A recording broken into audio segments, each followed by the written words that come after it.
You are now in tune to the most intriguing podcast in the universe. Hosted by the scientist Leon Marshall. Are you ready for Marshall's Melanin PODCLASS? Listen, I am fully energized. Class is in session. You gonna learn today. I found it really enlightening, like educational as well. There were a lot of things I didn't know, especially with melanin and like all the benefits of melanin. So I found that very interesting. I love it because there's so much information, you know, it's entertaining and it's just facts after facts after facts. This is the podcast where science is made simple and learning is fun. Welcome to Marshall's Melanin PODCLASS. Now, here's your host, the scientist Leon Marshall. Yo, Marshall! Yes. Welcome, family. My name is Leon Marshall, and you're tuned into Marshall's Melanin PODCLASS. Big up everyone who's tuned in right now. Family, put some ones in the chat. Let me know that you can hear me clearly. Let's test the sound. Let me know where you're tuned in from as well.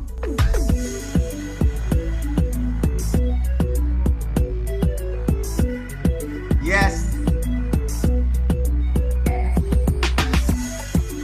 Loud and clear. Large up the family. Big up everyone that's tuned in right now.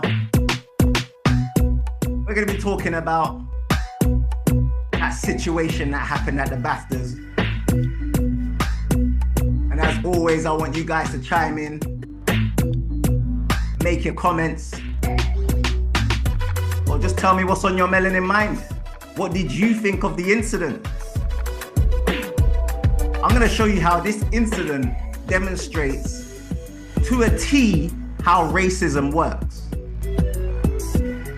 So buckle up. You're in for a treat. Now I've created this podcast so we can all truly understand melanin once and for all. We must change the narrative around melanin if we're ever going to understand it. Changing the narrative means we need to change the language, change the way we talk about and describe melanin scientifically. And that change happens right now. I've been to quite a few and I've heard Leon talk at other events, and as usual you do come away learning something. Listen, I am fully energized. That is brilliant. It's just so informative, mind-blowing. It's something that, you know, it's just put me on a journey of knowing thyself. It's just fantastic. All right, large up everyone who is tuned in right now. Some people saying that the volume is low, so if you're having issues, whatever device you're using, make sure you got a second device just in case. You know, with these webinars, the usual suspects can be up to their usual tricks. So if you're on your phone, make sure your laptop is ready just in case, you know, something happens. You know what I mean? But yeah, let's talk about what happened at the BAFTAs. And for those of you who are not familiar, if you were living under a rock for the last week or so, here's the gist of what happened. In a clip that went viral from the British Academy Film Awards, or BAFTAs, a man in the audience can be heard yelling a racial slur as Michael B. Jordan and Delroy Lindo presented on stage. Part of movie making. The man shouting was John Davidson. He has Tourette syndrome and was there because a film based on his life was being honored. Earlier that night, he told CNN he was worried about exactly this. Certain things like today, lots of people around, I'm feeling very, motor text in case I lash out or whatever, so different situations can trigger different emotions and different tics and stuff. Tourette can involve involuntary motor and vocal tics. In some cases, that includes sudden swearing or shouting, words the person does not intend to say and cannot control. Not everyone with Tourette syndrome has this type of tic. Only about 10% of people with the condition experience involuntary swearing. In Davidson's case, the film about his life shows that his tics can manifest as intrusive, offensive phrases said without intent. The BAFTA audience was warned that involuntary swearing could occur. And after it happened, host Alan Cumming asked for understanding. Tourette syndrome is a disability, and the tics you've heard tonight are involuntary, which means the person who has Tourette syndrome has no control over their language. We apologise if you were offended. All right, so since this happened, there's been a lot, well, it's gone viral. Everyone's talking about it. They're talking about it over here in the UK. They're talking about it over in America. There's been a lot of big names that have even commented on it. One of the big names was Jamie Foxx.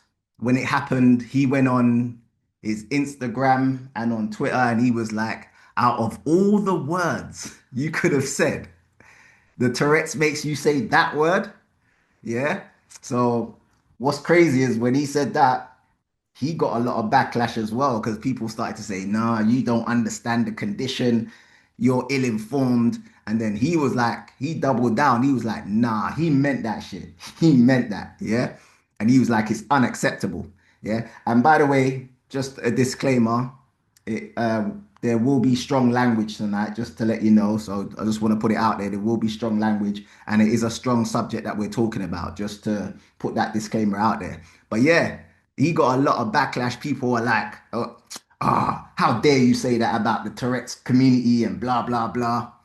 And one of the people that went at him was our very own Piers Morgan. So Piers Morgan slams shockingly ill-informed Jamie Foxx after John Davidson's BAFTA Tourette's controversy. So Piers Morgan started to go at Jamie Foxx and anyone who was saying, nah, man, this is out of order. These people are trying to tell us that we don't understand. Do you get what I'm saying? Kind of gaslighting us. You guys don't even understand the condition. You guys don't understand. Now, here's the thing, and I'm going to be totally honest with you, family, tonight. I don't understand. I don't have no one in my family who has Tourette's. I'm not familiar with the disease. So when this happened, guess what everyone was saying? Well, I say everyone. Guess what a lot of people were coming out saying to defend this John Davidson dude? They were like, you guys need education. You guys don't even understand the condition. So you had people from the Tourette's community going on TV explaining the condition, like this lady. And by the way, it wasn't just white people, it was white people and black people. There were white people who suffered from Tourette's. This lady on the left, she's a Tourette's activist. And then this young lady on the right, who's black, who suffers from Tourette's. But listen to what they say. Now, I'm here. I never go around thinking I know everything. If I don't know something, I'm going to stay in the question lane. That's what I've been taught. If you don't know something, don't go around making statements. Stay in the question lane. So I'm going to ask questions and listen to the quote unquote experts. So these people are the experts on Tourette's. Let's hear what they say. It's a very unfortunate situation. I feel really bad for everyone involved. But I hope people do understand that it is like completely involuntary. And it's not that he was like thinking this word before he ticked it. It's completely random, completely involuntary. Random. And some people seem to think that like you think and then you tick what you're thinking, but you don't tick what you're thinking. It can be like totally random. Okay, well, you learn something new every day. So according to that Tourette syndrome activist, she says that you don't tick what you think. So these thoughts that come into your mind, they're not your thoughts. They're very random. Yeah, they come out of nowhere. But then, like some logical people were saying, if it's so random, why did the N-word come out when there were black people on stage? Why didn't it come out when there were white people on stage if it's so random? Do you get me? Yeah. But again, I'm here to learn because I don't know. So I'm just going to ask questions because I don't know about this this condition, this disease. So let's hear from a black person. Let's hear from a black person who suffers from Tourette's. Let's hear from them. I have been seeing a bunch of outrage about it, people saying, well, why would that even be in his vocabulary? He did that on purpose and all of this stuff, and that racism is to excuse. A very bitch sad day for the Tourette syndrome community, especially for the ones that have coprolalia, because when you come online and you see thousands of people hating on your condition, specifically coprolalia, because that's something that is already very embarrassing for all of us. I'm not going to say that people can't be offended by the fact that somebody said the N-word as a tick. However, it's not something that somebody can control. It's not something that somebody wants to say. Okay. And I've been seeing a lot of people be like, well, he said it like when the crowd went silent.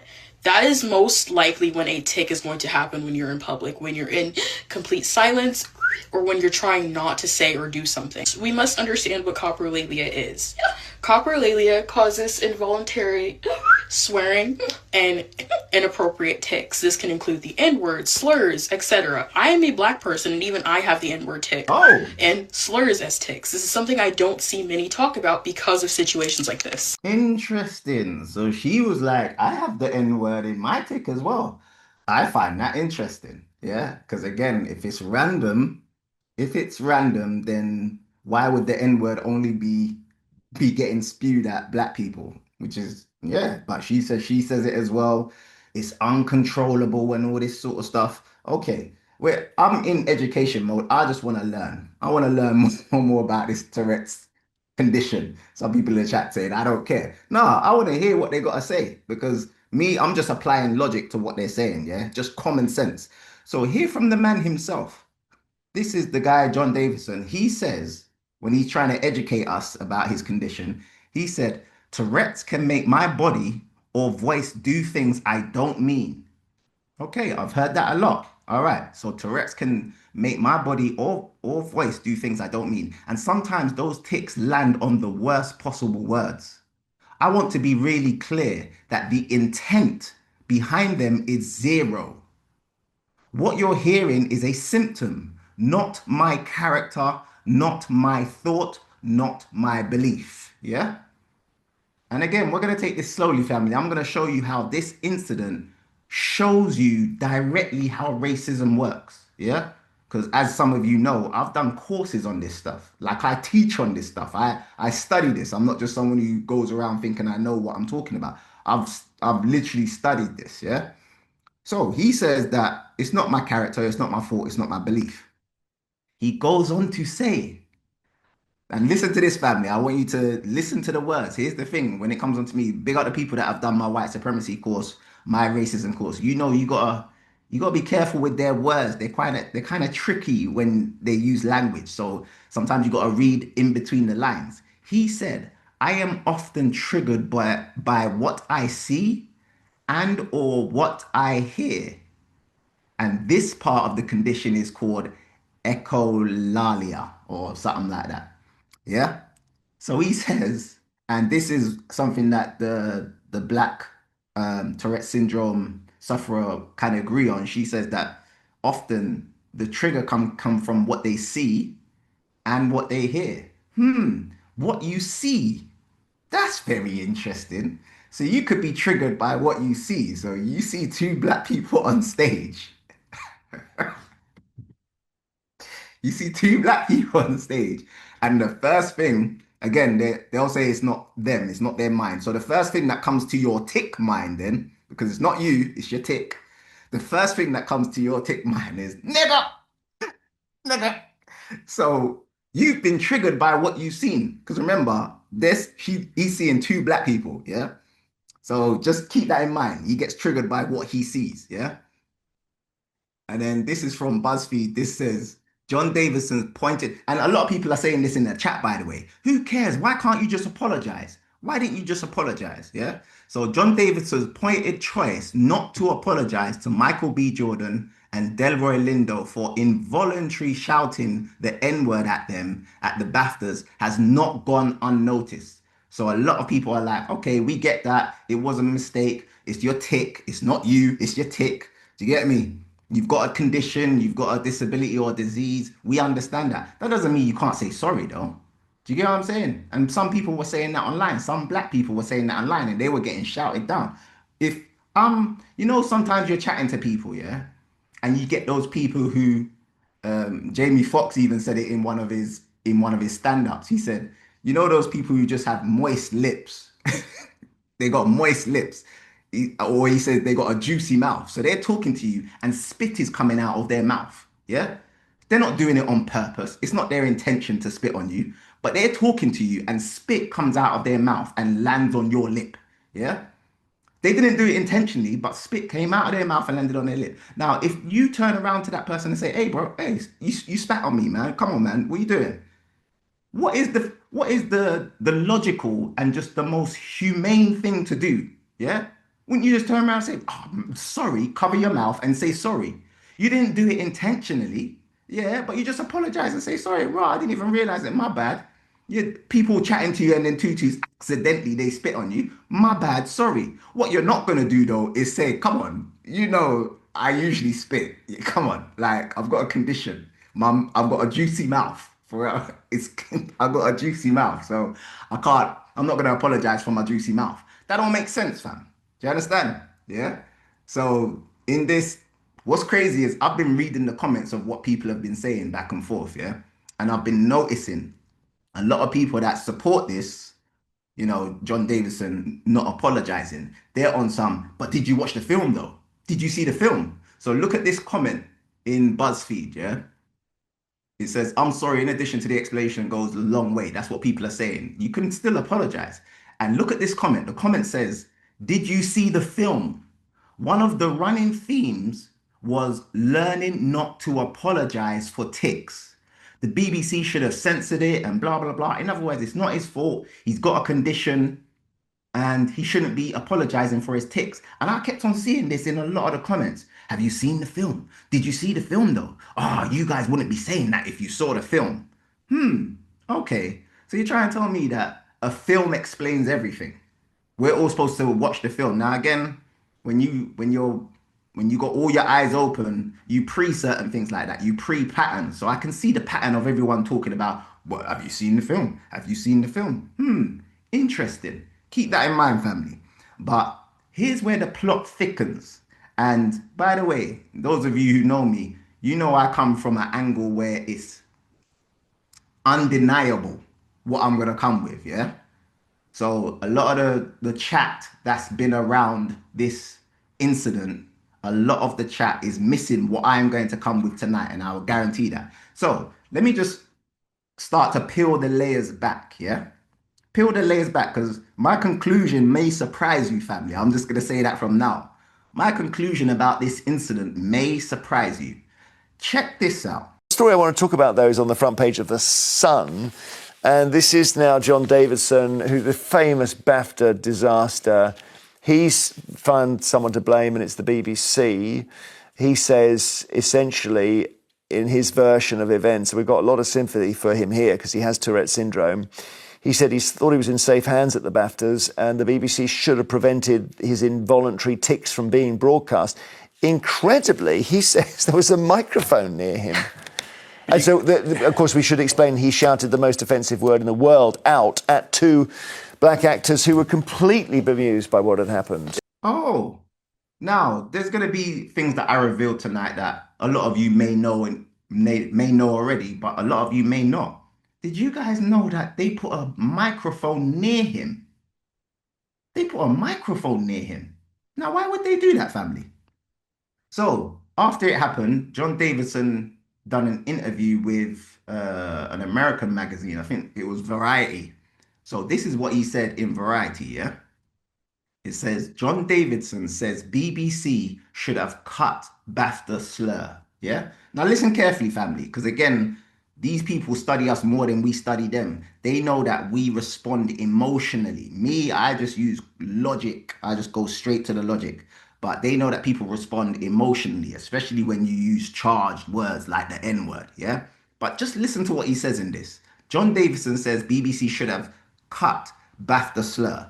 He goes on to say that the BBC should have worked harder to ensure an involuntary racial slur caused by his Tourette syndrome was not broadcast during Sunday's BAFTA Film Awards. In what is believed to be his first interview since the ceremony, Davidson told US entertainment magazine Variety that he had an expectation that the BBC would physically control the sound at the event. You know why he had that expectation, family? Do you guys know why he had an expectation that the BBC would control the sound? Because he met with them before the BAFTAs. He met with the BBC and the BAFTAs because he was nervous that he's going to have these ticks, yeah, at the BAFTAs. And they said, don't worry, we're going to control the sound. Don't worry, all of your swear words would be edited out, yeah? So it goes on to say Davidson could be heard shouting at the Sinners stars Michael B. Jordan and Delroy Lindo, presented as they presented the award for special visual effects at London's Royal Festival Hall. He told Variety that a microphone was placed just in front of me. And with hindsight, I have to question whether this was wise. So close to where I was seated, knowing I would tick. Now, again, family, I'm going to take this slowly because I'm going to show you how white supremacy works. I'm going to show you how racism works. And I'm showing it to you from a UK point of view, but this racism, white supremacy is worldwide. So this is how it works, family. They did this on purpose. Hold on a second. They knew he would tick. They sat down and had a conversation with this man prior to the award ceremony and said, don't worry, we're going to control the sound. Don't worry, if you swear, we'll edit it out, yeah? Davidson added, BAFTA had made us all aware that any swearing would be edited out of the broadcast. Davidson added, BAFTA made us all aware that any swearing would be edited out of the broadcast. And check this out, family. Now listen carefully to this. Listen carefully to this. I have made 4 documentaries with the BBC in the past and feel that they should have been aware of what to expect from Tourette's and worked harder. I think he should have said, and they should have been aware of what to expect from my Tourette's and worked harder to prevent anything that I said, which after all was some 40 rows back from the stage from being included in the broadcast. Family, listen to this. And again, when these people talk, I call them the usual suspects. When the usual suspects talk, you got to pick the sense from the nonsense. You got to kind of read between the lines. Listen to what he says. I have made 4 documentaries with the BBC in the past. In other words, you guys have worked with me in the past. You guys know I swear. You guys know I say the N-word. You guys know of my tics. Why would you put a mic in front of me? Why would you not edit this stuff out? You know me. You've worked with me on 4 documentaries. Listen to what this brother's saying, family. Yeah? And to make matters worse, do you know that, and I'm sure some of you already know this, but do you know that these two weren't the only black people that he said the N-word to? In other words, he said the racial slur a couple times that night, but they edited out all the other times and left in this one. Why do you think they left in this one, family? Why did you think that they left in the one where he says the N-word to Michael B. Jordan and Delroy Lindo, 2 of the stars of one of the biggest movies of last year? Why would they do that? Again, I'm not trying, when it comes onto this stuff, family, I guarantee you I don't use emotion. I just use logic, just common sense. Why would they do that when he used the N-word at other people as well? Maybe, could it be that they wanted to embarrass these two? One thing about racism that you guys need to understand, yeah, is that they don't like when we do things extremely successful away from them, yeah? Sinners was extremely successful, and the powers that be, the usual suspects, they didn't even promote the movie, yeah? They did not promote the movie. But yet it was super successful. Ryan Coogler, who was the director, who also directed Black Panther, another movie that Marvel didn't even promote. Marvel didn't even promote that, and look how big that movie was. When it come on to their other movies like Avengers and that sort of stuff, you had big broadcasts on TV, and you saw it every time you was driving around, big posters and that. They didn't do that with Black Panther, but we made that movie pop off just the same way we made this movie pop off, yeah? Just think about this, family. Again, try to remove the emotion and just think logically. Why did they keep in that one racial slur against these two, yeah? And let me take it one step further, because again, I might be revealing things that some people don't know. Do you know he didn't just say the N word? Do you know that he said homophobic slurs as well? But they edited those out? Yeah? Remember what he said? He said that he gets triggered by what he sees. So guess what? This brother here on the right, I don't know his name, but he was the host of the BAFTAs. He was the host of the BAFTAs. When John Davidson saw this guy, he started ticking and, you know what I mean, calling him all types of homophobic slurs. You get me? Poof that! Fucking poof that! Faggot! They edited out all of that and kept in the N-word. Oh yeah, you guys look this stuff up if you think I'm joking, yeah? He said, because remember, he said he gets triggered by what he sees. He saw this brother and started saying some homophobic slurs. And he didn't even say homophobic slurs. Again, you guys look this up and think that I'm lying to you, yeah? Not only did he say some homophobic stuff to this brother, people saying in the comments his name is Alan Cummins, okay? Alan Cummins, yeah? Do you know he called him a pedophile? That was one of his tics. Again, all of this got edited out, family. So remember, this brother from his own mouth, he says he gets triggered by what he sees. He saw Alan Cummins and was like, pedo! Pedo! Yeah? He called him a pedo, fam. And they edited that out. You know what I mean? So now you're starting to think, bro, why would they edit out all of these other ones, even all the other N-word slurs, but keep that one that was directed at the sinners actors? The plot thickens, family. Check this out. If you guys think the news that you've been updated on so far on the gentleman, Davidson, with Tourette syndrome, who held the N-word at the BAFTAs is bad, wait till you hear what's been going on since. Warner Brothers warned the brother. They warned the BAFTAs and said, guys, take out that N-word that occurred during the ceremony, because Warner Brothers is a production company that funded the movie Sinners.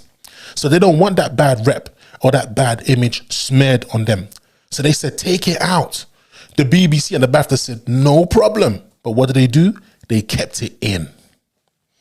They kept it in, but blurred and beeped out. Actually, it took out the whole speech of the Free Palestine guy. Those of you who haven't seen it. For Nigeria, for London, the Congo, Sudan, Free Palestine, thank you.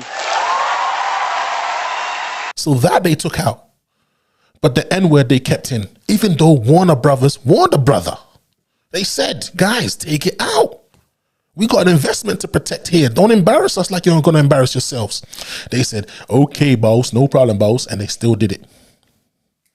Then they lied and said, oh, we want to apologize and blah, blah, blah, blah, blah. It was because we're editing in the editing trucks on the go, so the editors must have missed it.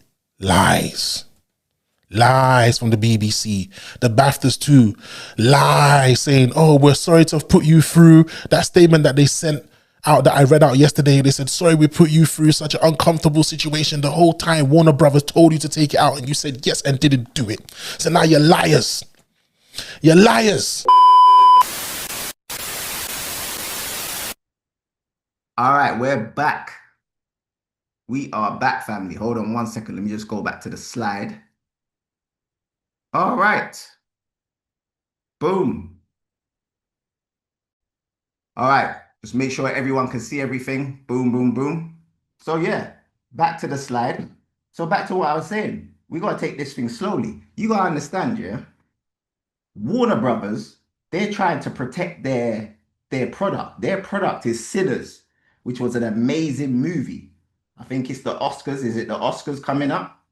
Yeah, the recording stopped. There's just the usual suspects up to their usual tricks, family. For those of you who, you know, follow me and listen to my podcast, they do that a lot. Yeah, but check this out. Warner Brothers, they're trying to protect their product. Their product is Sinners. Yeah, one thing about racism is they run it as a business. So don't mess up our product, fam. Take that N-word out. Yeah, remember, like people in the chat were saying, there was a 2-hour delay. There was a 2-hour delay, so they had plenty of time to take out that N-word. And remember, they took out people talking about free Palestine. They took out my guy having ticks about homophobic slurs and all that. They took out my guy calling the host a pedophile. They took out all of that. They even took out a couple other N words that he said, but they didn't take out this one. Yeah. So again, you gotta think to yourself, raw, how? Why would they do this? Again, just using common sense. You gotta ask questions. Why would they do this? Now, I find it interesting that the brother said, my ticks are based on what I see. In other words, I get triggered by what I see. Turns out that happens a lot where people are with the syndrome, they are triggered by what they see. I'm going to show you or play to you two videos from LBC Radio. The one on the left is a white woman that calls up and she's talking about her son and how her son's got the condition and what her son said. I think it was at a football match. Yeah, listen to this. My son, when he was a child, had the word paedophile stuck in his brain, and would shout that out and shout that out to an umpire during a cricket match. Fathers from the opposition team surrounded him and threatened to punch him. He was 9 years old. Oh, for goodness sake! And the more he was intimidated physically, they formed a ring around him and shouted above him. The fathers did, or the fathers, and he was sweating buckets. And you know what his physical reaction was? He shouted the word out louder and faster and with gasping air. So please, but hang on. Didn't his coach come over and say to the fathers, "Hey, calm down. This lad's got a condition here. Just chill a little." No, because everybody was so shocked as to what was going on. They'd never seen it before. And then when I ran across the pitch to try and, cover him, they started shouting at me, "What kind of parent are you? What have you taught your child?" How terrible. Okay, so her son saw some people, and remember, they get triggered by what they see. He might have saw some LGBTQ, and then twos, he's talking about pedo. Again, we can't blame him. You know what I mean? He's just getting triggered by what he's seeing. Yeah. But here's my thing. If you're not, why are you getting angry? She said that these grown-ass men surrounded a 9-year-old and wanted to beat him up. Why would you get angry if a 9-year-old's calling you a pedo? If it's not true. Yeah. Again, remember, we have to show some grace. It's not him, it's his tick. It's not what he's thinking, it's his tick. You get me? And his tick, for whatever reason, gets triggered by what he sees. He saw pedos, he said pedos. Yeah? He saw pedophiles, he said pedophiles. Yeah? John Davison saw 2 black people on stage, he said niggers. Yeah? This is just them. This is them telling you how their condition works. Now listen to the next one now. The next one is of a black woman who calls up and she starts talking about the incident. Listen to what she says. For people saying that he's a racist, I find that so sad. Yes, I do too. Unfortunate. I do too. That they've missed. Well, I don't want to split this particular hair. I don't know that it can be stated with full certainty that no racist with Tourette's would never do this. But anyone who knows anything about John's story knows that certainly is not something that he suffers Absolutely. from. I watched his film last night. You did, and I was. And this is a black woman, by the way. But again, notice the pattern. Oh, if you watch the film, you'd know he weren't racist. What? Oh, yeah, no, I watched the film. It was so amazing. Everyone just needs to watch the film. Watch the film. He suffers Absolutely. from. I watched his film last night. You did. And I will stand by that. Yeah. Also, let's not forget the power of the N-word. The power of the N-word and how it hit those 2 actors at the top of their game. So there was a possibility that he could say that. Prepare yourself. What's the worst thing that can happen? Right, everyone gather round, sitting here in the room. What's the worst thing that could happen? Wouldn't have been that. Anyone who's seen the film would not have leapt up in shock at the suggestion that he might shout out the N-word when... All right, so you can tell that they're promoting the film. Family, I'm going to show you how racism works. Racism is a business. They don't react emotionally. Racism is a business. So they've got this film that they want everyone to see. Just think about what I'm saying and just think about the information that I've shared up to this point. They've got a film that they want everyone to see. The film kind of swept the BAFTAs, by the way. The film won a lot of awards at the BAFTAs. Is the Oscars coming up? The biggest film of last year was a black film called Sinners. Now they want everyone to watch their film. How can we get everyone to watch our film? Frig those Sinners people. How can we get all of these people to watch our film? These are just questions, family. But listen to what she says at the end. Listen to what this lady says at the end. Black actors are on the stage. James, can I also say, if that was to British actors, it would have died down a lot quicker. The British are very good at brushing over the N-word. They're very good. The African Americans and America, they don't play with that. But we... I think you're right. I think you're right. And you know, it's not baked into our consciousness in the same way that it is in the United States as well, I think. Family, does she have a point? Did you hear what she said? She said that the only reason why this is getting all the publicity is because those two actors were from America. They're black Americans. If they were two black British actors, would we have had such an outrage, such a response from this? Would we have? Because she was like, yeah, here in the UK, you know, black people, they don't really go as hard as the American. Does she have a point, family? You know what's interesting? Online, there's a lady from the UK. Her name is London Hughes. She's actually a comedian. She used to live here. She couldn't take the racism here in the UK. She moved and started living in America. She noticed this as well. Listen to what she says about the BAFTAs. What is so funny to me is that the BBC and BAFTA have not felt heat from black people like this before, because now they're messing with black Americans. The funny thing is to me that BBC have always played in black people's faces, but they were British black people, and we don't really have the numbers in the UK. There's only, we're like 2%, 3% of the country. There's not a lot of us, and we're not really that joint in standing on business. We're not very, as British people, we're more keep calm and carry on. We'll complain, but we won't stand on business. Whereas black Americans stand on business. And anytime BAFTA in the past has played in black people's faces, nothing has been done about it. Like, I remember 4 years ago, BAFTA didn't nominate anyone of color.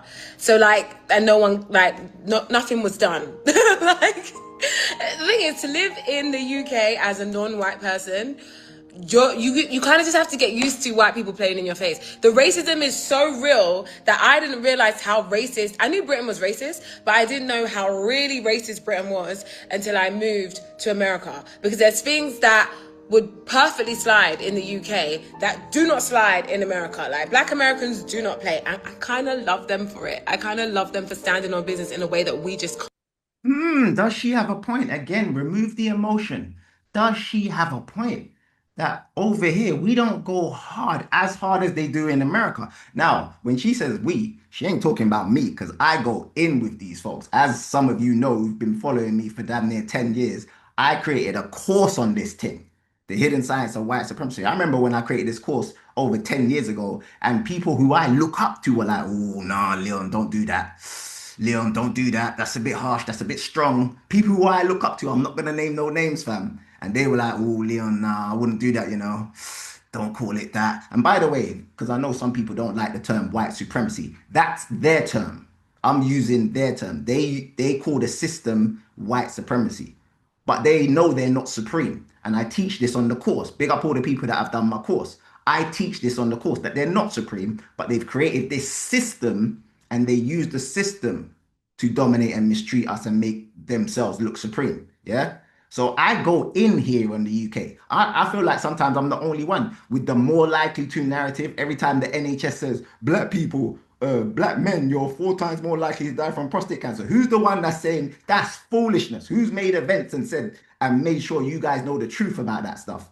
When they were talking about black women are 4 times more likely to die from childbirth, who was making events and letting everyone know that's absolute foolishness? Do you get what I'm saying? So I know she ain't talking about me when we talk about going in with these usual suspects over here in the UK. I used to put on events. Family, put a 1 in the chat if you ever came to my white supremacy events back in the day. This is like 2017, 2018. Family, and my sister's in the chat, she can attest to this. We used to put on events, yeah, white supremacy events, yeah, and we used to say, the tickets were like £20, and we used to say that the venue was a secret location. Who remembers when I used to put on events and I used to put on the flyer, the venue is a secret location, and people would buy their ticket, and then I'd send an email to them a couple hours before the event and say, here's the venue. This is how man used to go in back in the day. You get me? Because I know the usual suspects are watching, man. So I had to do little bamboozle things to make sure that they don't know where the event's going to be. So I tell people, I'm going to go in on this thing, but I can't give you guys the venue. Book your tickets, and then I'm going to send you an email and let you guys know where the where the venue is. Big up all the people putting ones that know this is what I used to do. Do you understand? I used to go in on this thing. And to this day, I'm looking around and I don't see certain man going in. So maybe they have a point. The fact that that N-word was thrown at two black Americans, that's probably the only reason why everyone's talking about this. Jamie Foxx has mentioned it. NAACP awards were yesterday, they mentioned it. If it was two British black actors, what would have happened? If it was bloody Lenny Henry and someone else, what would have happened? No disrespect, but come on now. They would have said the N-word to Lenny Henry and them fools. Nothing would have happened. There would have been no outrage. Do you understand? And when the pandemic happened, I stopped doing my physical events and the course, and I started doing the online stuff. So big up the people who are in my WhatsApp group, and I've posted some of my old lectures. I posted this one, the 10 Rules of Racism. Now I'm going to show you how they followed the 10 Rules of Racism to a T at this BAFTAs thing. Yeah.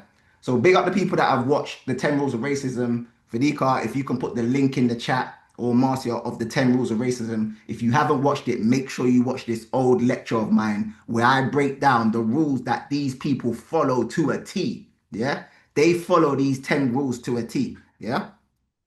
And for those of you who are thinking, where'd you get all this information from? I got my information. I learned from the best, who I consider the best anyway. Two books that helped me understand racism and white supremacy. One was the ISIS Papers by Dr. Francis Cress Wilson, which most people who understand racism will say that's probably one of the best books you could ever read on racism. The ISIS Papers, The Keys to the Colors, Dr. Francis Cress Wilson, one of the greats. And then the other book is by her mentor, Neely Fuller Jr., and it has a long title. It's called The United Independent Compensatory Code System Concept. It's a compensatory counter-racist code. And Neely Fuller is the only human being, he's transitioned now, but he's the only one that's made a counter-racist code, because he believes what he calls the white supremacists, what I call the usual suspects, they follow a code. And I'm going to show you that they follow a code.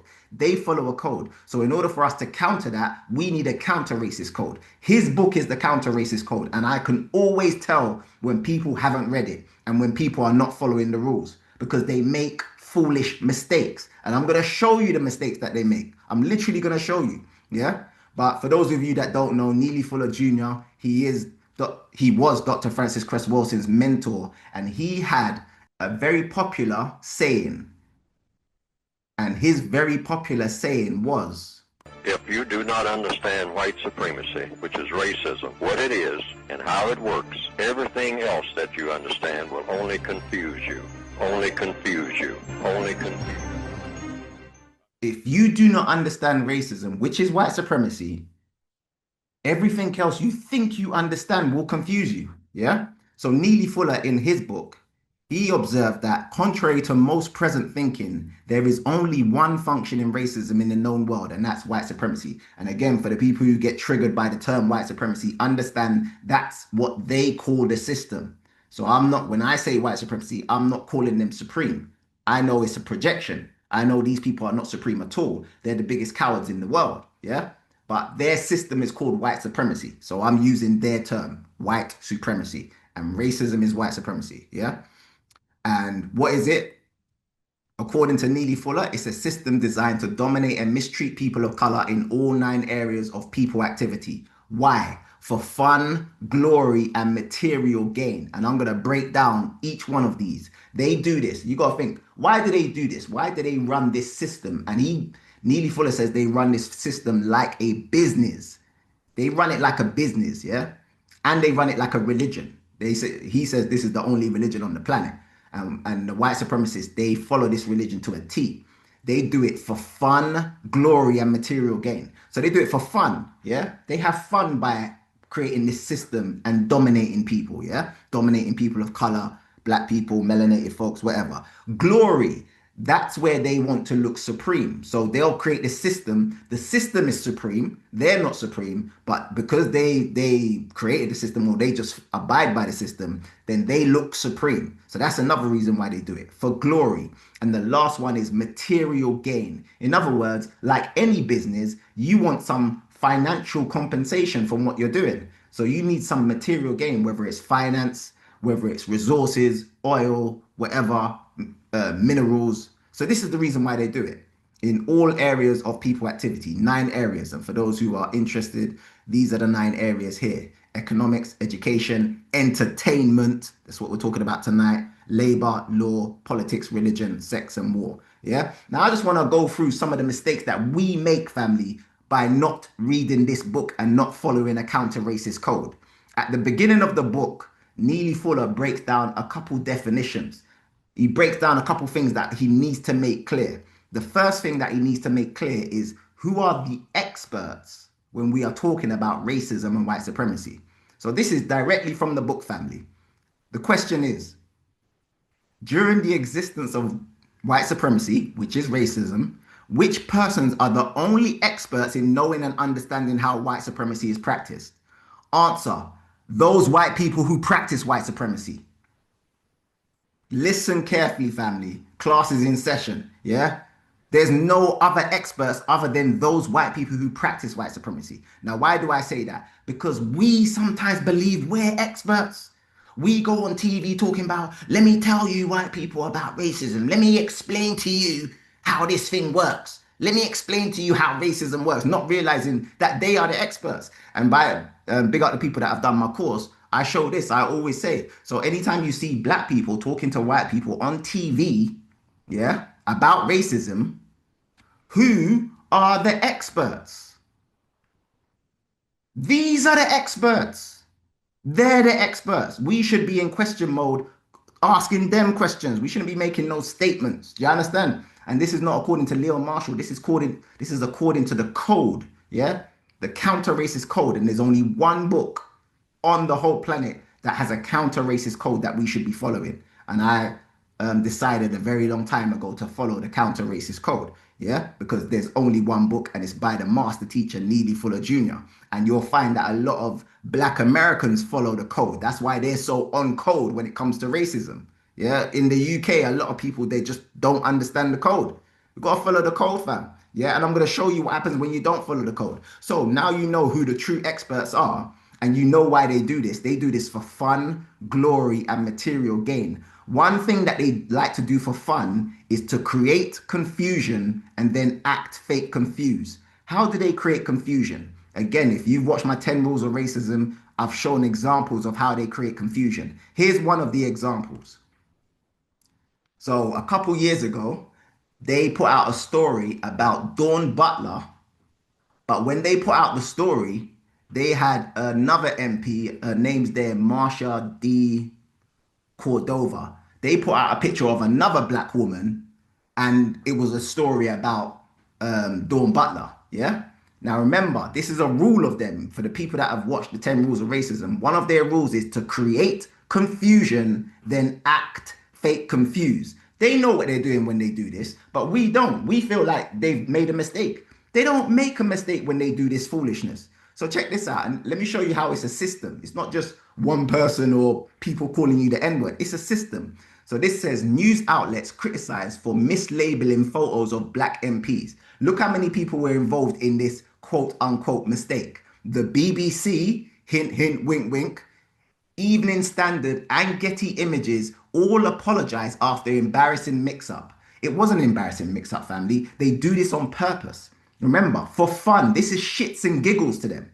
Excuse my language, but I said there would be strong language. This is shits and giggles to them. They do this for fun. Let's put out a story about Dawn Butler, but use another black woman for the image. Yeah? Ha, ha, ha. Yeah? And then because we don't understand that they're doing this on purpose, Dawn Butler goes on social media talking about, oh, I love my sister Marsha D. Cordova, but we are two different people. Like, why would they make that mistake? They make it on purpose, family, because that's one of their rules, to create confusion, then act fake confused. You want some more examples? They do it in football. Yeah, this was a couple years ago where they had a story about a footballer called Lukaku, and they used Stormzy as the picture.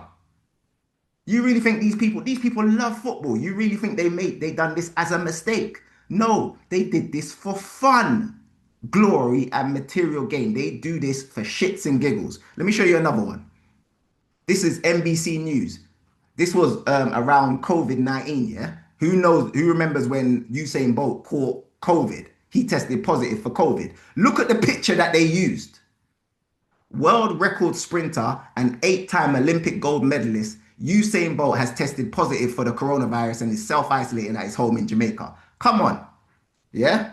Again, it seems like this is the reason why I do the courses, so we don't fall for this foolishness, because other people will watch this and there'll be some emotional outrage because of what they do. Look at this. They even do it with dead people. These people, they do it for fun, but it's disrespectful. They did it when Kobe died.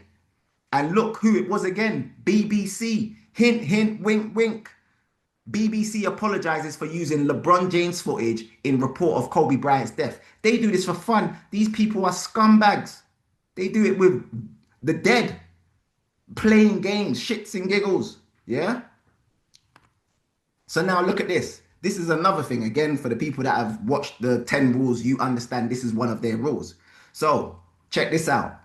Going back to the BAFTAs. BBC launch fast track investigation into N-word slur at the BAFTA Awards.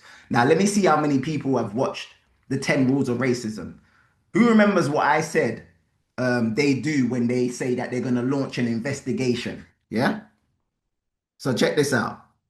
It says here, BAFTA insider claims the BBC knew what happened before the N-word slur was aired on TV. Yeah?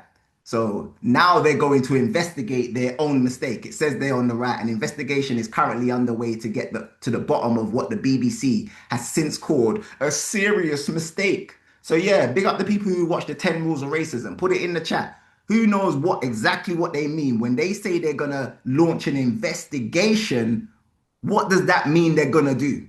And for those of you who don't know, here's a short clip from that 10 rules of racism lecture. And this is me explaining exactly what it means when they say they're going to launch an investigation. Stratum. But this is what they do. They launch an investigation. But now we know, family. Let's all say it together. When they say they're going to launch an investigation, that means they're going to do absolutely, positively, let's say it together, family, nothing. Absolutely nothing. Thank you. Absolutely nothing. And where's the examples? Remember when they launched an investigation into the Grenfell Tower? What happened in that investigation, family? Put it in the chat. Nothing. Remember when they launched an investigation into the Stephen Lawrence murder? What happened there? Nothing. Remember when they launched an investigation into the reason why the BAME community were dying from COVID-19? What happened there? What happened with that investigation? Nothing. Now, there's a Windrush scandal and they're investigating the Windrush scandal. What do you think is going to happen after that investigation? Put it in the chat. Nothing.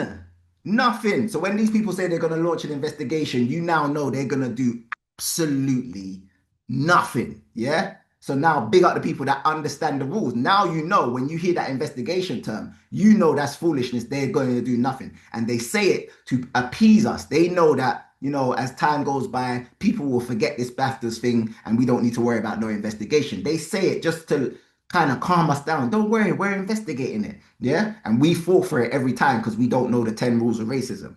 Let's move on. Now I'm going to show you a clip from Dr. Shola. And I think some people were mentioning her earlier in the chat. I'm going to show you, she's going to make 2 mistakes. And I want you guys who have either been on my course or you've watched the 10 rules of racism, just put in the chat the 2 mistakes that she made when she was talking about this BAFTAs thing. And guess who she's up against? the expert, Piers Morgan. Listen. Dr. Solar, let me start by just playing something that you did as a video post on your X account, which has been viewed so far by 1.4 million people.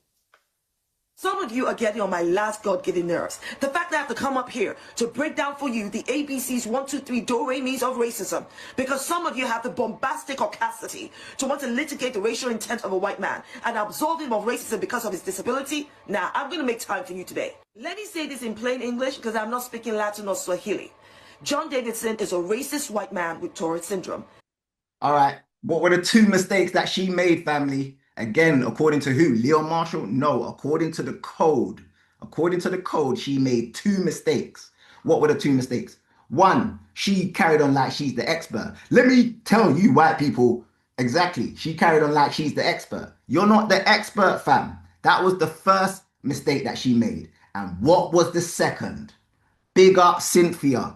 Big up the people in the chat. This is what I teach people on the course. What is the one thing you should never, ever say to a racist? You're a racist. Yeah?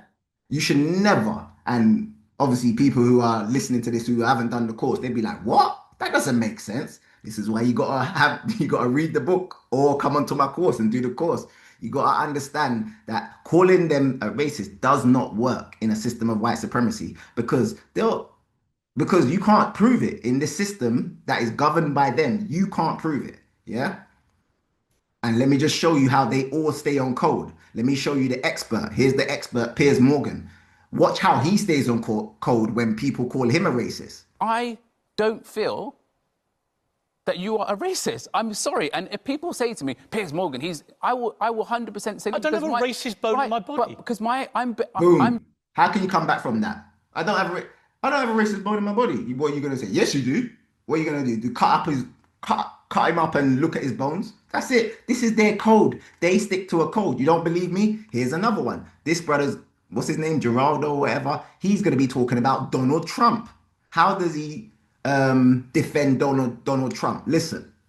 First of all, let me say in bold letters, I've known Donald Trump going into 4 decades. He doesn't have a racist bone in his body. I know that for a fact. He knows it for a fact. All right. That's him talking about Donald Trump. What about Joe Biden? What would he say if someone called him a racist? Adding, you don't joke about calling black men boys. That brought this response from the former VP. Corey should apologize. He knows better. There's not a racist bone in my body. I've been involved in civil rights my whole career. Period. Period. You understand? These people stay on code and don't think it's just in America. Let me show you over here. This is, what's her name? Talisa. She was part of a group called N-Dubs back in the day. A black, or I shouldn't say black, urban group. It had a young black boy in there, another boy who I don't know what race he was from, and then Talisa, who's a white woman, or she was a white girl at the time. An urban group, yeah? Doing raves at, black events and all that. She was properly part of the quote-unquote community, yeah? Anyway, she ended up doing something racist a couple of years ago, and guess what she said to defend herself? But please believe me when I tell you, I do not have a racist bone in my body. See? These people follow a code. They all follow the same code. So we need a counter code, and it's been written by Neely Fuller. So we need to remove the emotion and all follow the counter code. Just proving to you they follow a code, we need to follow a code. And let me show you that Dr. Shola, I know people love her, but she doesn't follow the code. So now when she goes up against the expert Piers Morgan, guess what happened to her? Piers Morgan tears her apart. Listen to this. That I've ever had to endure and witness. Would you like to start by offering a profound apology to John Davidson, who, as anybody who understands Tourette syndrome knows, has absolutely no control over what he says, including any racial insults or slurs he may utter, because people with Tourette's have no control? Oh, not just to, I noticed that you didn't play the whole video that actually addresses many other points, but not just to John Davidson, because I spoke about this in my live stream. I made an incorrect statement in my video. And by saying that having a bank of words or of vocabulary in your heart, mind, and soul it implies that anybody with a Tourette syndrome subscribe to what has come out of their mouth. So that in itself is harmful to that community. And that community is not just John Davidson. It also includes Black people with Tourette syndrome. So I most definitely, and I'll say that now, even though I apologized in my live stream yesterday, I unequivocally and apologetically, I'm sorry for for that incorrect statement, because that is incorrect. What I also said in my video, which you haven't played, is to address the impact on Black people. And my video was addressing those who are trying to weaponize his disability. So in my attempt to bridge the gap, to address them weaponize his disability to erase lived experiences of Black people, I ended up creating a gap. And by creating that gap, I am responsible for closing it by acknowledging that it's an incorrect statement, apologizing because it's wrong, and then taking myself back to school to educate myself on Tourette's. Well, it might have been helpful if you'd actually watched the movie or educated yourself about Tourette's before you launched this attack on John Davidson. This is what happens. Carrying on like you're an expert, and then you go head to head with an expert and he tears you apart, makes you grovel, makes you look stupid, yeah? And big up someone said she needs to do more course. Yeah, she needs to do the course and she needs to read the book. She needs to follow the code. She follows the code, she'll be more well equipped when she goes against the experts. Because she don't follow the code, she makes full mistakes talking about, yeah, I'm the expert. Let me teach white people about racism. They created the system. Who are you trying to teach?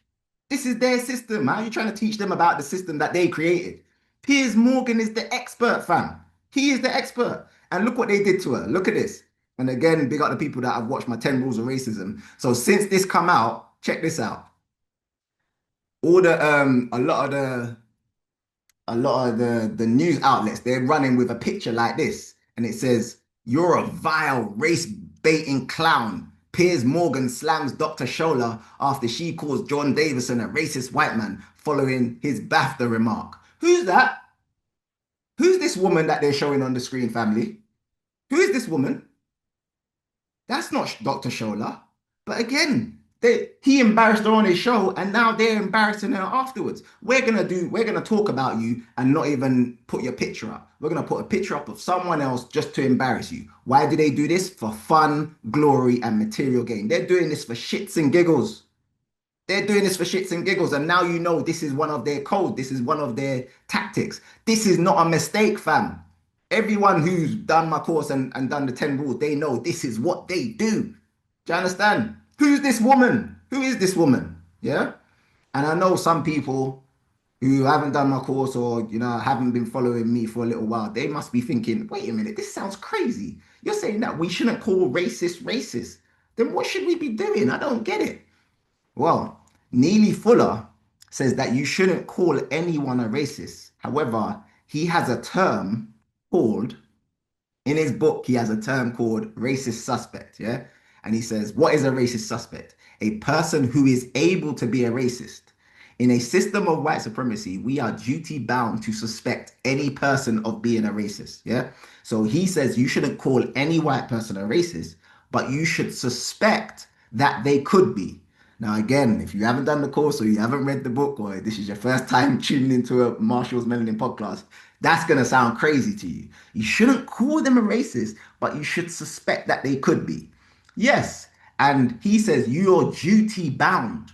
You are duty bound. You do this to protect yourself. And this is, if you take away the emotion, this is just simple logic.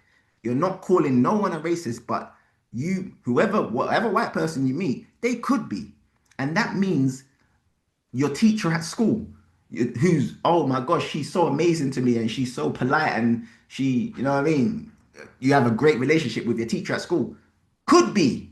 She's still a racist suspect, according to the code, not according to Leon Marshall. Yeah? Your friend who you grew up with at school, you and your friend, oh my gosh, my white friend, I love my white friend. he still could be a racist. People don't understand this. That's why black people are quick to be like, no, not my friend Johnny. I know him. No, I know him. Me and Johnny grew up together. No, he's not a racist. How do you know? Can you see his bones? Yeah? Because that's the only way, according to the white supremacists, that's the only way you know if someone's racist. Can you see their bones? How do you know they ain't got a racist bone in their body? Do you get me? And for the people who think, oh, no, this don't make any sense, let me show you this clip from Muhammad Ali. And again, it's just simple logic, family. Listen to the way he breaks this down, where he's talking about rattlesnakes. Listen. There are many white people who mean right and in heart want to do right, but there are so few. If 10,000 rattlesnakes was coming down that aisle now, and I had a door here I could shut, and in that 10,000, 1,000 meant right. 1,000 rattlesnakes didn't want to bite me. I knew they were good. Should I let all these rattlesnakes come down, hoping that 1,000 get together and form a Sheol? Or should I just close the door and stay safe? Logic, just common sense. He's not saying that all the rattlesnakes are going to bite him, but he is duty bound to protect himself. So he suspects that they all could be. He's not saying that they all are dangerous. He's not saying that they all are going to bite him, but he's not going to be surprised if one of them does. That's how we need to be with the system. I'm not saying white people are racist. I'm saying that they could be. So anytime it comes out in the news or in the media that such and such is a racist, no black person should be surprised. No one should be surprised. Oh, such and such. Oh my gosh, I can't believe that such and such. He was in that movie. Turns out he's a racist. Well, that's cold. You're supposed to suspect that they're racist anyway, until they prove you otherwise. Yeah. And again, you're duty bound to suspect it. You're not calling no one racist. You're just protecting yourself, like Muhammad Ali. Yeah. And again, I know for a lot of people, this might be a hard pill to swallow. I'm not getting this. Yeah, I might have to run the course again. Actually, if one of the admin can find some of the clips, some of the white supremacy classes, and post them in the chat, because you know what happened? I ran the courses. Obviously, I record everything that I do, and then I put the courses on my website. It was a members only website. Well, the usual suspects, they attacked my website and brought it down. So now I don't have a website. So guess what? I put all of those classes, those white supremacy classes, I put them on YouTube. So you guys can find all of the classes on YouTube. So you don't even need to book onto a course. Let me see if I can get the links. I'll get the links and I'll post them. If you can find the links, post them, yeah? Literally, I put the whole course online, yeah?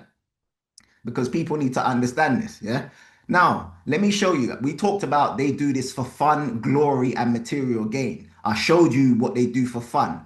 Yeah, I showed you what they do for fun and glory. Now, let me show you how they make money from this thing. Yeah, because remember, white supremacy is a business. Who remembers this scumbag? Who remembers this scumbag? Yeah, and this is her with her Down syndrome kids.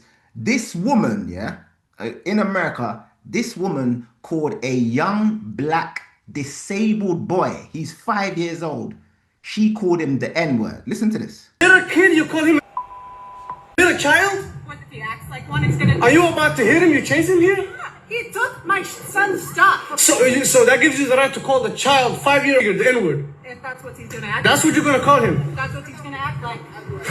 You know, that's a hate speech. And you can be recorded for that. I don't give a shit. Fuck off. Okay, we'll see about that, what the internet has to say about you. Lord have mercy. Now let's talk about the fundraising. Shiloh decided to become the victim. Okay, she set up a fundraising page for herself, which she titled "Help Me Protect My Family." Okay, in case you missed the news report, she claimed in the page description that she is now in a dire situation. She says, "I recently had a kid steal from my 18-month-old son's diaper bag at a park. I called the kid out for what he was. Then she claimed that members of her family are being attacked, and her personal information, including her address and phone number, has been leaked." You aren't being attacked, Shiloh. You are being called out and held accountable because you called a little 5-year-old boy the N-word. And accountability feels like an attack when you're not ready to acknowledge your toxic behavior. Now, Shiloh concluded her message by asking for funds to assist in protecting my family and potentially relocate. Yet another example that free speech ain't free. Why are you using words that you can't afford to use, Shiloh? Now, Shiloh's fundraising goal was originally set for 50 grand. But as you heard in the news report, it was increased to $1 million after that initial amount was reached. And as of yesterday, Sunday, May 4th, she has raised over $624,000 because she called a little 5-year-old boy the N-word. And you wonder why some people spell America with 3 Ks. Now, first thing I did was look into the fundraisers policies, and Give Send Go, that's the name of the platform, Give Send Go said the company does not endorse or condone the personal views or actions of individual campaign organizers or their supporters, nor do we control the motivations of donors. Basically, is nothing they can do about it. Okay, there is no violation on their end, but you do know, Give Send Go, that you are complicit in rewarding racism. Call it what it is. They are rewarding Shiloh's racism. Only in America can you call a 5-year-old boy the N-word, okay, get called out on it, and then play victim and raise almost $700,000 because of your bigotry. That's crazy. That is crazy. Yeah. So she calls. I remember the boy was 5 years old and he was disabled. I think he was disabled. I can't remember what his disability was, but she called him the N-word because apparently the boy was, I don't know, went into a bag or something like that. She called him the N-word, was chasing after him. Then this brother was like, "What are you doing, man? You calling a little 5-year-old?" She was like, "Yeah, he's acting like it." And now she went on, did he say GoFundMe or whatever it was? And she said, "Oh, I need to protect my family. You guys give me donations." And she started to make, first of all, it was 50,000 she was after, but then it went, obviously the story went viral. Again, Black Americans, they don't play about with their racism in America. So it went viral. You know, this woman raised $1 million. Yeah. So she become a millionaire from racism. That's why people need to understand racism is not just people calling you names. They do it, like Neely Fuller says, they do it for fun, glory, and material gain. This woman became a millionaire from saying the N-word. Now I want people to start putting 2 and 2 together, because what happens over there tends to be the same sort of thing over here. This woman became a millionaire from saying the N-word. I wonder if people are going to start putting 2 and 2 together. Yeah. Now, because that happened, the brother who owns the website, Give Send Go, he was under pressure because people were like, "She's benefiting from racism. Why are you letting her gather all this money on your site?" Listen to what he says. Give Send Go. And joining me now, the co-founder and CFO, Jacob Wells. Jacob, thank you for being with us tonight. I guess I just don't understand why you would want to allow this woman, Shiloh Hendricks, call the little boy the N-word. And the video is just awful. And then in the description on your website backs it up again. Why not just block her? And she's raised almost $1 million, so she's now going to be a millionaire. And that's because of you, it seems like. Well, it's definitely not because of me. It's because of people donating to her, which I'm not one of them. We're a platform, so people are donating to her from a variety of different places. But the question, the deeper question, one is, why do we allow campaigns that even we sometimes may disagree with? Well, because in America, we have freedoms that came at a very high price. All right, family. Then he starts explaining, saying why he allows her to make money from racism. This is how the system works, family. Yeah. Now, who's putting 2 and 2 together? Why did I show you all of that? Why did I just go through all of that? Let's take it all the way back to what we started with. Yeah. What do you think's going to happen to this Tourette syndrome guy from saying the N-word? What do you think's going to happen, family? Who's going to start putting 2 and 2 together? Remember, there's Tourette's charities out there.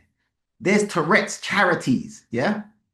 What do you think's going to happen to those Tourette syndrome charities, family? Let's see if people are putting 2 and 2 together.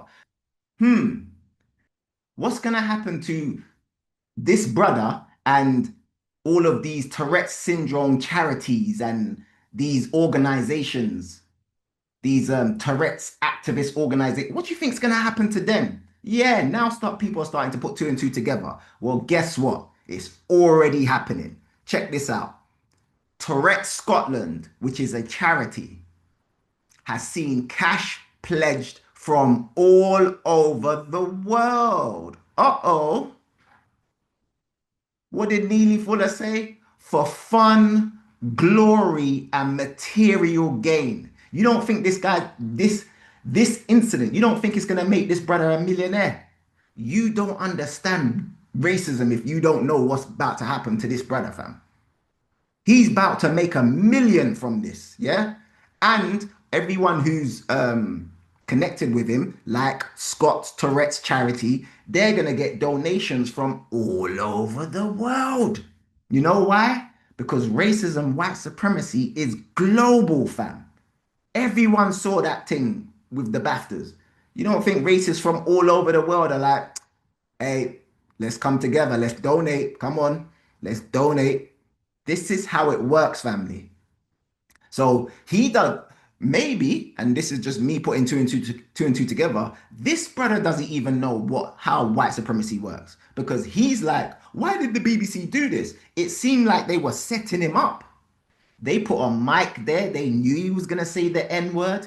They knew that there'd be outrage. They knew that it would go viral. They knew that this would be the biggest story. They knew they could make money from it. They knew that, all these Tourette's charities would start receiving donations. Yeah? Yeah, this is chess, family. It's not checkers. It's chess. Yeah? Watch how all of these charities, all of these Tourette syndrome charities start to make millions. And let's not forget the movie. Watch what happens to that movie. What sort of awards that movie's going to get to. Yeah? And on that note, I'm going to open up the floor and allow you guys to make your comments, ask your questions, or just tell me what's on your melanin mind. Yeah? Put two and two together, fam. This is no emotion. This is straight logic. This is how the system works. Do you get what I'm saying? That brother's due to be a millionaire in next week, if not next month. All right, let's get some people to chime in. Virginia, you can unmute your mic. Virginia. Hello. What did you ask me? You raised your hand, so I'm asking you if you want to speak. Oh no, fine, thank you. All right, no worries.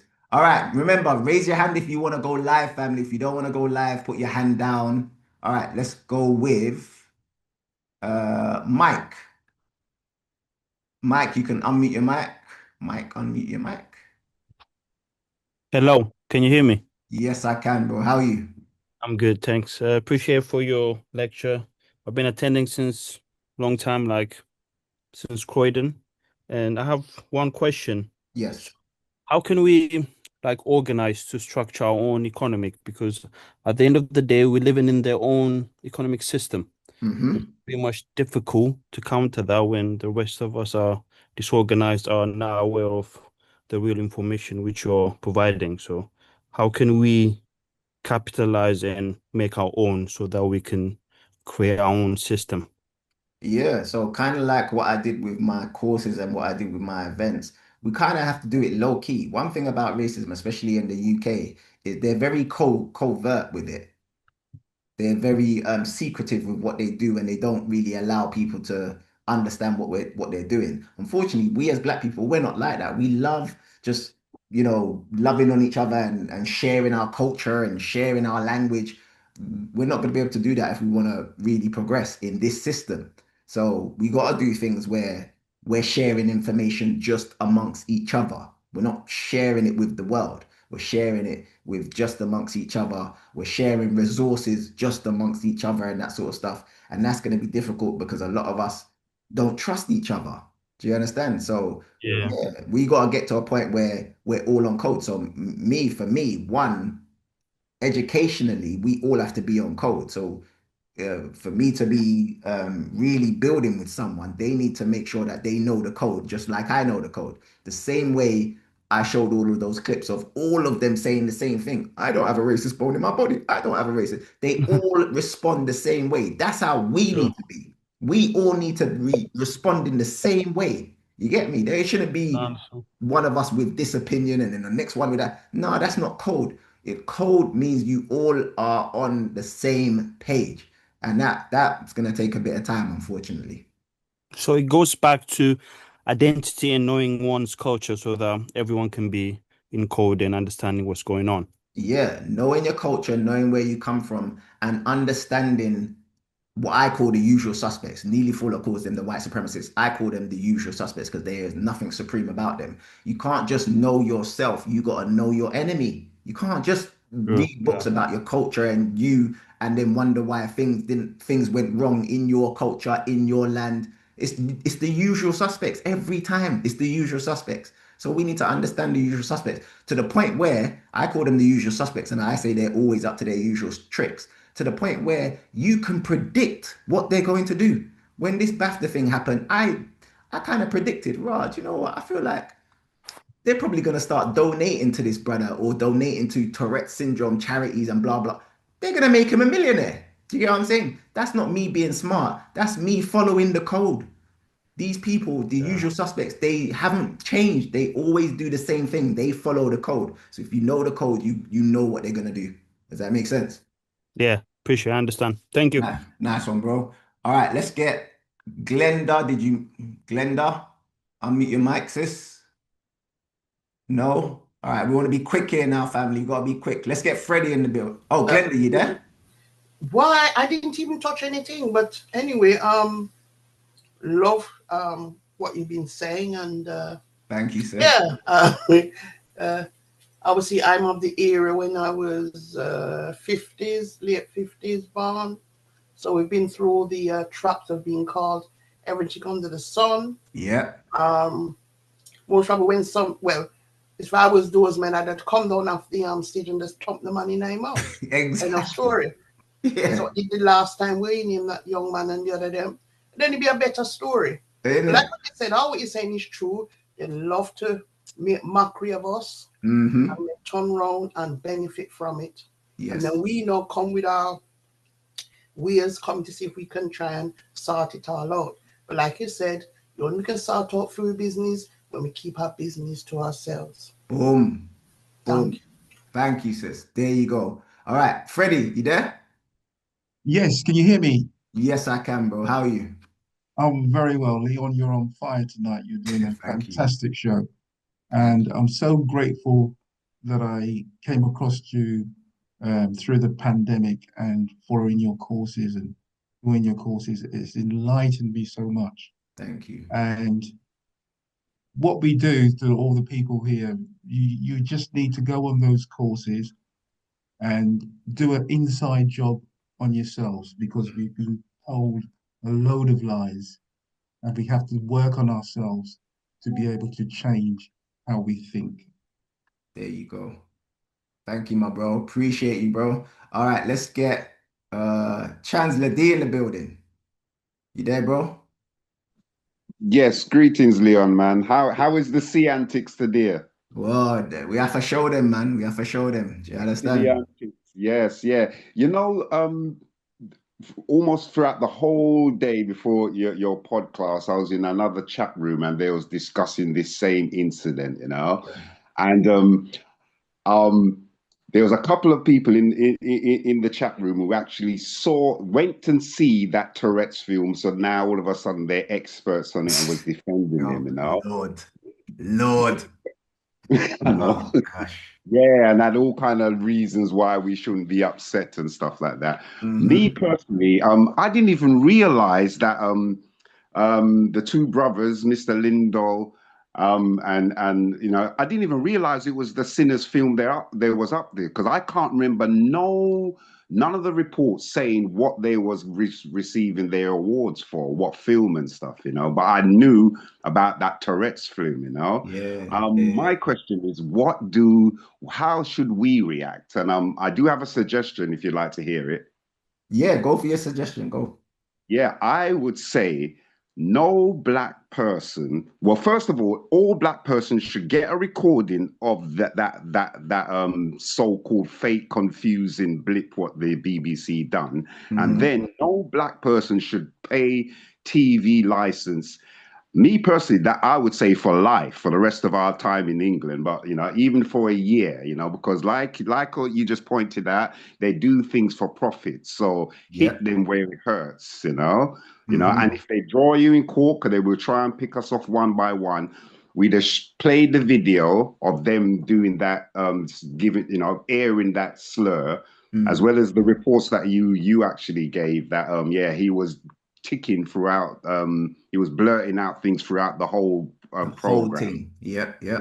Yes, yeah. And then ask the BBC, how does that represent you as a diverse company, like you always boast, like you're supposed to include anyone. And I'm not paying no TV license, make them come for me. Oh, oh yeah, I don't do none of that stuff to be honest. Yeah, but as a because like we do kind of need like a protest group, like a group, but this to me is the stand we need to take. None of us should be paying no TV license, which means we have to start discussing it with our elders and those who are kind of timid. Yeah. But that's the action I only see. I don't know if you have any other suggestions.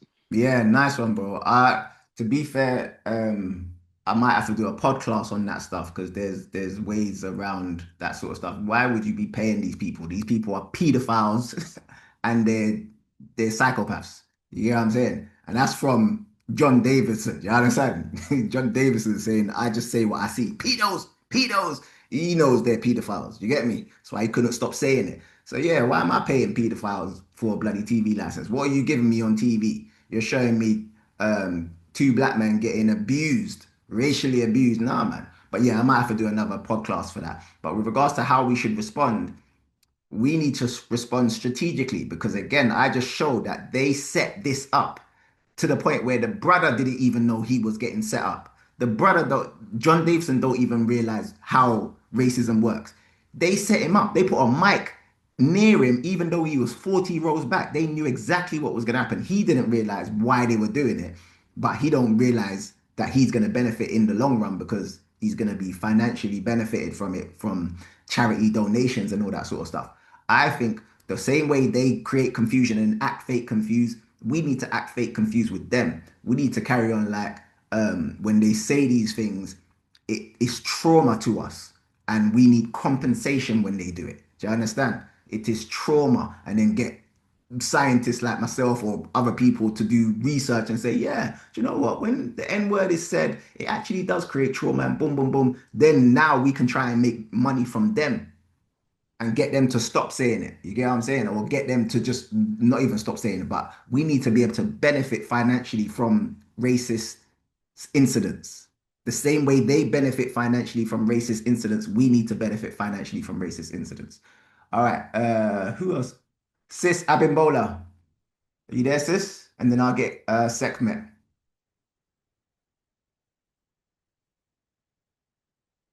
Sekhmet, you can come in, sis. Come. Yep. Greetings. Good evening. Thank you for the podcast. Very interesting, Leon. Just a couple of things. One, I think the idea of, because I don't have a TV license, I got rid of that years ago because, as you said, it's just programming anyway. Who wants to watch their tele lies and their negativity, blah, blah, blah. Exactly. So I think that would be the ideal time to hit them where it hurts with the finances. And just as a principle, because even if that didn't happen, you know, Babylon Broadcasting Corporation isn't serving the interests of the Black community. Yeah. Now, in regards to the issue at the BAFTA, I mean, I didn't even know about that condition till the whole thing became public news because of what went on. I've been listening to some of the conversations, and I take the view as someone was saying on another platform that just because he's got a disability, you can't excuse his bigotry. And I would also go so far as to say, again, listening to people talking about it, that he hasn't profoundly apologized. Apparently he kicked off in front of their queen before she died. It was at some event and there was some outburst where he was regarded as being, you know, disrespectful to their monarchy. He profoundly apologized for that. He hasn't, as far as I know, done the same with these two black men. So whilst his disability could be used as an explanation, he needs to give a profound apology. Any money made as a result, which is why I think it's suspect, because, you know, I recognize this whole thing about, you know, he's going to be bankrolled because of it. To consider giving some of that to a black charity. There you go. So there's things that they can do to actually prove that they're genuinely sorry. That's right. So yeah, it is without a shadow of a doubt. And interestingly enough, I was writing about how the best way that we can protect our psyche and our community is to, you keep telling us, read those key texts so that when these things happen, whilst it's upsetting, it doesn't hit us the way it would do if we didn't have a clue as to why this is happening. Exactly. Yeah, that's not to say we're going to say, okay, fine, whatever. It just means to say that we're war hardened. We've got to be this when we understand as well, right? That these people have been at war with us for thousands of years, and they're not going to stop anytime soon. Which is why these things are continuing in the way that they do, right? There'll probably be another incident in another 12 months, or could be another 6 months. Exactly. You know, it's all interconnected, and what they do is, this is what I've observed and realized from the way these people behave, is they create trauma triggers for our community. That's right. That's right.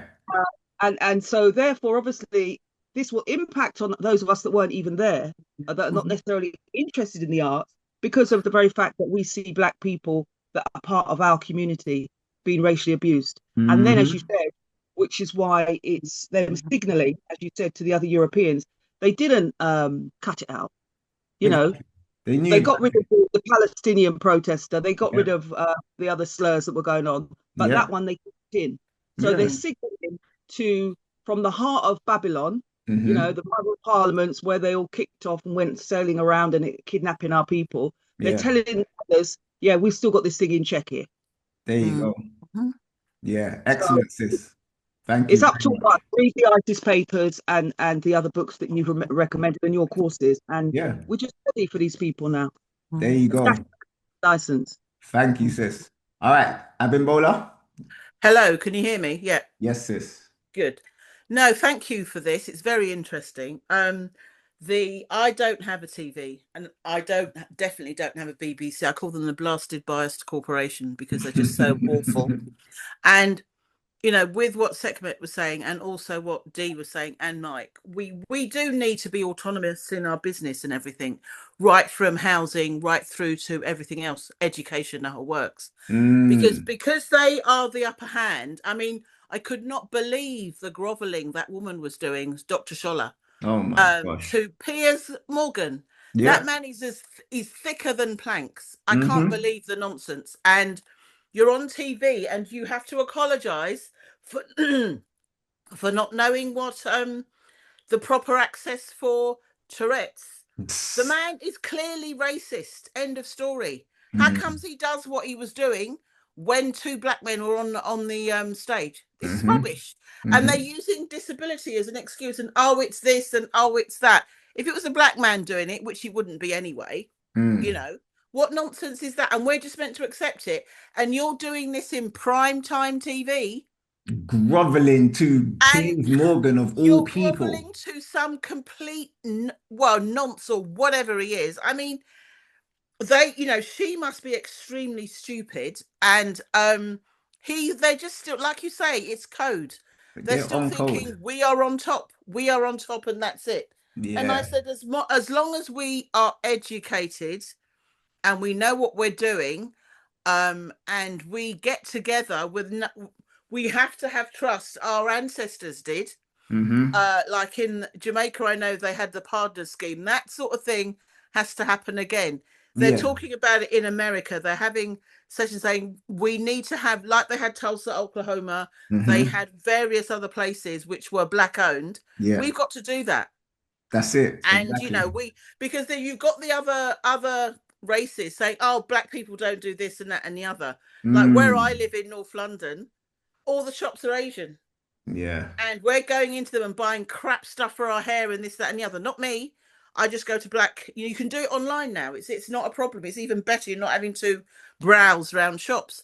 And if we don't become autonomous, our future generations are not going to know us. Because we would have melded into the system, you know. I mean, I had one no longer friend who said to me, what did she say? She said, you should be grateful to be in this country. Look at I said to her, who's the immigrant?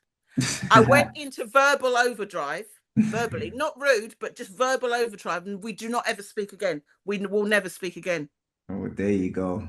That's it, sis. Thank you. Yeah, so we need to make sure that we're together. Yeah, and part of being together is knowing the truth, and that's the reason why I deliver my courses, family. Knowing the truth. We can't be together if one of us understands the system of white supremacy and the other one doesn't, because the other one is going to make mistakes like Dr. Shola. Now I know people love her off, but you do know that Dr. Shola did promote the vaccine. You know that, right? That's off code. Again, I don't care how great she's been championing us and talking about racism and rare tear. You promoted the vaccine, fam. People died because of you. Yeah. You, Piers Morgan, all of those people promoted the vaccine. Yeah. So sure, she's off code. And now you're doing things like acting like an expert and now groveling and apologizing.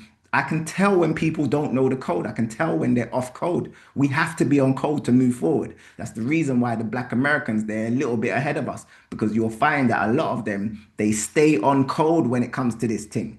That's why you'll hear the people say, right, the Black Americans, they don't really play, you know. But over here in the UK, we don't even know about no code. We all just do our own thing. Do you understand? I know there's other people that want to talk, but we got to finish up now. So big up to everyone that stayed right to the end.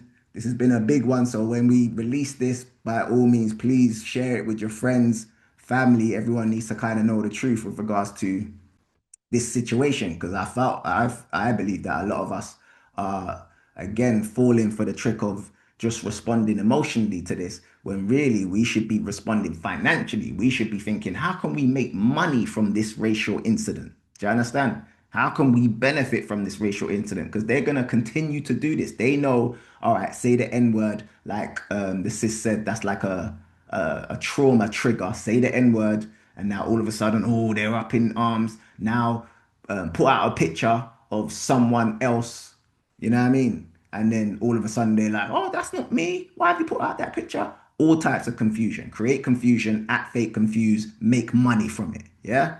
Where they're acting emotionally, not realizing it's a business. We need to understand how they run the business and run it better than they run it. Do you understand? With that being said, it is about working together and doing our own thing. So the Hidden Science Academy, we do run these community events, family. You got to come out and support us. So our next one is in Birmingham, the Legacy Center of Excellence, the Hidden Science of Black Hair. That is Saturday, the 4th of April, 2026, up in Birmingham. Family, I know I've been saying it for the last couple of weeks, but we're going to give you the details for the hotel this week in our WhatsApp group. So join the WhatsApp group and we'll let you know what hotel we're going to be staying at and how much it costs and that sort of stuff. And we're going to stay, you can either book from Friday to Sunday, you can just book from Friday to Saturday. The event is on Saturday from 12 to 8. You can either get the coach up from London Victoria up until Birmingham on the Saturday, or you can join us at the hotel and make like a weekend of it. I suggest if you're from London, join us at the hotel, vibe with us for the whole weekend. Yeah. And then after that one, family, we've got the big one, the Hidden Science of Reggae. Like we were saying, you got to know your culture. You got to know, we're talking about the Windrush scandal and the Windrush generation. We got to know that story. There's a lot of stuff that they don't tell us about that story. Yeah. So this is what we're going to be doing. And this one's going to be made into a weekender as well. So big up the people that have got their rooms for the Reggae Weekender. That's from the 19th of June to the 21st of June. It's going to be a very powerful weekender. We've got special guests coming. I can't even mention the names, family. We've got some celebrities coming down, special guest performances. It's going to be a vibe, family. So just make sure you either get your tickets for the weekender or you get your tickets for the event. Now at the event, this is what we're going to be covering. How reggae influenced all popular music genres in the UK. The untold story of Bob Marley in London. Remember, if you know Bob Marley's history, after he survived the assassination attempt in Jamaica, he came to live in London. And his story in London is very powerful. We're going to cover that at the event. Why Jamaican cultural appropriation is on the rise. You're seeing it. I mentioned it last week. Yeah, the deliberate erasure of Caribbean culture on TV. Why they've always feared the Rastafarian movement. One reason why is the Rastas stay on code. Yeah, when it comes on to, you know what I mean, Bunny and Babylon and all them thing there. How roots reggae became the soundtrack for a spiritual revolution here in the UK. Why melanin resonates with reggae and what sounds activate it. The secret power of low bass frequencies. And then we're going to be talking about Windrush, the true story that they don't want you to know.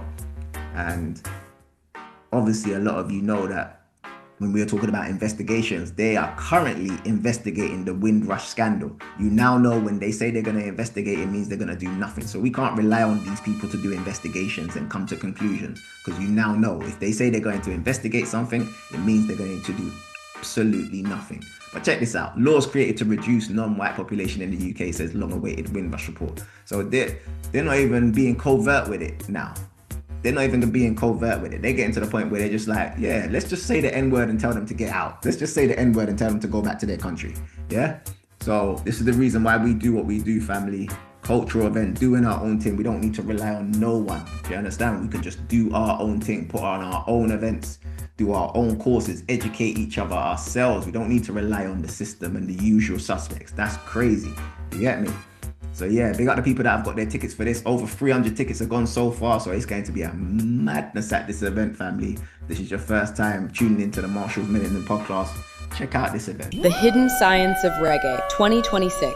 What impact has reggae music had on UK culture? Can melanin be activated by the low bass frequencies in roots reggae? Is the Windrush scandal a deliberate attempt to erase the powerful influence of Caribbean culture from British society? And what really happened to Bob Marley whilst he was in exile in London? All will be revealed at the most mind-blowing, historically informative, culturally relevant event of the last decade. The Hidden Science Academy, in collaboration with Hidden Truth and New Initiatives Catering, presents The Hidden Science of Reggae, Saturday the 20th of June 2026, from 12 to 8 p.m. at the Radisson Red Hotel, Heathrow. This event is an unbelievable exploration of reggae music, Caribbean culture. Come and experience an educational conference like no other. Speakers dropping the knowledge on the day include Robin Walker, the Black History Man, Andrew Muhammad, the investigator, Leon Marshall, the scientist, Lady Adele, the Hidden Truth Queen, Culture Mark from Black History Study, and some very special guests. This event is not to be missed. Get your early bird tickets today by visiting theinvestigator.org.uk/reggae, or extend this experience by booking a room at our Reggae Weekender, theinvestigator.org.uk/reggae weekender. Let's celebrate our culture like never before. Don't miss out. Get your tickets today. This is what we don't do. We don't complain. You get what I'm saying? We just do our own thing, and I've been doing this for damn near 10 years. Again, like I said, I was doing this like white supremacy courses and all that from all 10 years ago, booking out lecture theaters, booking out venues, and then putting out flyers saying that the venue was a secret location. Who does that? Do you get what I'm saying? I was putting out events talking about, yeah, the hidden sites of white supremacy at a secret location. Come get your tickets. And people would buy tickets, and then I'll send them the venue location. Big up the people who came to my previous events and all them thing there. That's how you do it. We do it covert. Do you understand? We educate each other covertly, even though I've now put those lectures online. And the reason why I did that is because the usual suspects tried to attack my site so that people didn't get this information. Now everyone gets it. Boom. Now everyone can understand how you usual suspects carry on. So you always got to kind of change things around based on what they do. But the more you know about the usual suspects and how they behave, the less you'll be surprised by what they do. Nothing surprised me with regards to the BAFTAs. Nothing at all. It's all very predictable how these people carry on. Yeah. And the more you understand the system, the less you'll become a victim to it, and the less you'll be surprised by the things that the usual suspects do. Yeah. Like Neely Fuller says, if you do not understand white supremacy, what it is and how it works, everything you understand will only confuse you. So big up everyone for staying right to the end. We've posted the links to the WhatsApp group. We've posted the links to the previous classes. So yeah, and we're going to be posting some other previous classes as well. So you guys can really get this information, share it with your friends, share it with your family. I hope to see some of you at these events that are coming up. Can't wait to see you guys in person. But yeah, big up everyone for staying right to the end. Enjoy the rest of your week, family. One love. Genius. If you do not understand white supremacy, what it is and how it works, everything else that you understand will confuse you.